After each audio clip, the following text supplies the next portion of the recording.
ఓం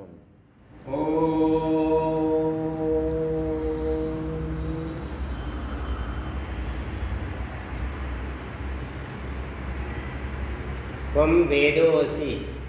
పిల్లలు పుట్టినప్పుడు నీవు వేదము అయి ఉన్నావు అని ఒక ఆశీర్వాద వచనం చెప్పిస్తారు. తండ్రితో ఆ పిల్లవాడి చెవిలో వేదము, నీవే వేదము అని చెప్పిస్తారు. అంటే ఇక్కడ వేదం అనే పదానికి ఎలా ఉత్పన్నమైంది ఏమిటనేది తెలుసుకోవాలంటే, వేదం అనేదానికి అది విద్ అనే సంస్కృత ధాతువు నుంచి ఆ పదం ఉత్పన్నమైంది. విద్ అంటే తెలుసుకోదగినది. అంటే తెలుసుకోదగినదంటే ఎవరు తెలుసుకోవాల్సిన వాళ్ళు ఎవరు? మానవుడు తప్ప ఇతర ప్రాణులకి అంటే ఈ మహత్తర జ్ఞానం లేదు, వేద జ్ఞానం లేదు, తెలుసుకునే అవకాశం లేదు. ఇతర ప్రాణుల్లో స్వాభావిక జ్ఞానం మాత్రమే ఉంది. స్వాభావిక జ్ఞానం అంటే జన్మతో వచ్చినటువంటి జ్ఞానం, దాంట్లో దాని జీవన విధానానికి ఉపయోగపడుతుంది తప్ప ఆత్మ ఉన్నతికి ఆ స్వాభావిక జ్ఞానం ఉపయోగపడదు. కానీ మానవులు అలా కాకుండా వాళ్ళు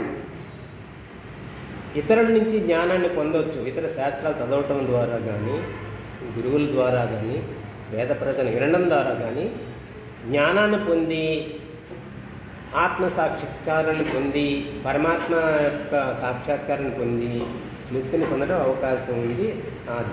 ఆ జ్ఞానమే నైమిత్తిక జ్ఞానం అని అంటారు.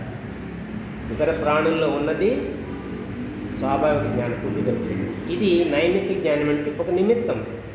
నేను పొందిన ఈ జ్ఞానానికి ఒక నిమిత్తం ఉంటుంది, గురువు శాస్త్రం అవుతుంది. కాబట్టి ఇది నైమిత్తిక జ్ఞానం. ఆ నైమిత్తిక జ్ఞానం అనేది వేదం. వేదమే ఎందుకు నైమిత్తిక జ్ఞానం? వేదమే ఎందుకు తెలుసుకోవాలి?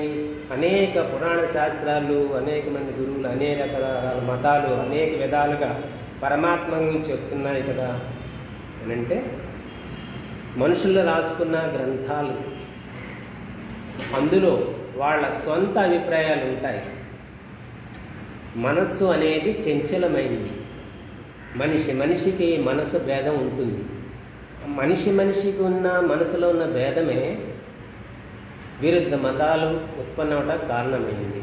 కాబట్టి మతాలన్నీ కలిసి ఉండలేకపోవడం కారణం ఏంటంటే, అవి పరమాత్మ ఉపదేశించిన గ్రంథాలు కాదు, జ్ఞానం కాదు, మానవులది. కాబట్టి భిన్న మతాల నుంచి భిన్న మనస్సు నుంచి ఏర్పడిందే భిన్న మతాలు.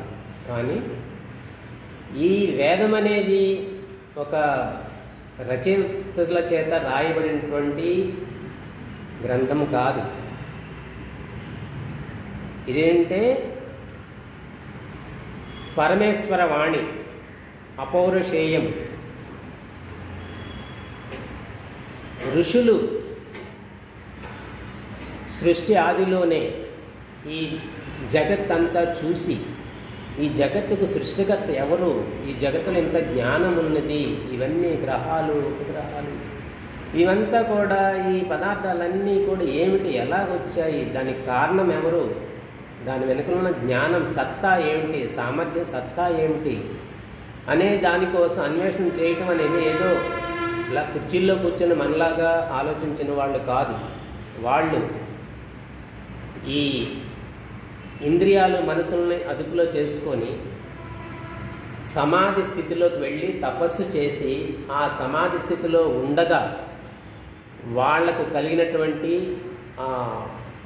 జ్ఞానం ఏదైతే ఉందో అది వేద జ్ఞానం. ఇది ఎక్కువైపోతుంది, నిడి ఎక్కువ, అతిగా ఎక్కువ వస్తుందేమో. లేదు ఆపేసిన